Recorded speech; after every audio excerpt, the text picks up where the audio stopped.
optages. Jamen kommer her rundt med næsten ingen fart, så mener jeg stopper her for lige at kigge. Triller så stille og roligt og kører ned over kanten. Ryger ned i det her bløde sand, og så forhjulet synker ned og bremser cyklen. Og så fordi man vejer lidt, så ryger man lidt forover. Og så sker der det, der ikke måske, så bliver man lidt panisk og griber forbremsen. Og så kommer jeg cirka hertil, hvor det så går lidt stejlere ned.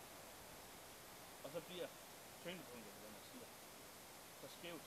Og så ryger jeg forover, slår en koldbøt i luften, rammer det træ her med albuen, ryger rundt herover på siden, cyklen den ryger derover, og lander på den arm her, hvor den så